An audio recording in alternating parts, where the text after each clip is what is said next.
አንድ በስነ ስርዓት ወይም ስማርት ትሬን ማድረግ እፈልጋለሁ የሚል ሰው 3 ወሳኝ ነገሮች ያስፈልጉታል። አሁን እነሱን እነግራችኋለሁ። የመጀመሪያው የጂም ፕሮግራም ያስፈልጋችሁ።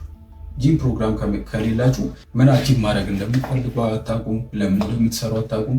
መስራት ስላለባችሁ ነው የምትሰሩት። እዛን ምን ታደርጋላችሁ? ኤክሰርሳይሳችሁ ላይ ፕሮግረሲቭ ኦቨርሎድ ታደርጋላችሁ። ፕሮግረሲቭ ኦቨርሎድ ማለት የምትሰሩበትን የወርክአውት ክብደት ከጊዜ ሂደት በኋላ እየጨመሩ መምጣት ማለት ነው። ላይክ እኔ ዛሬ በ5 ኪሎ ከርል በሰራ የዛሬ ሳምንት በ5 ኪሎ ከርል በሰራ ነገር ከሆነ ሰውነቴ ያን ያህል ለውጥ አያመጣም። ያንን ነገር እየለመደው ይመጣል። መስል ሚሞሪ የሚባል ነገር አለ እና ያንን ይለምደዋል። ሰውነቴ እዛው ባለበት ይቀራል ማለት ነው። ሶስተኛው ደግሞ ወሳኙ ፖይንት ሪከቨሪ ታይም።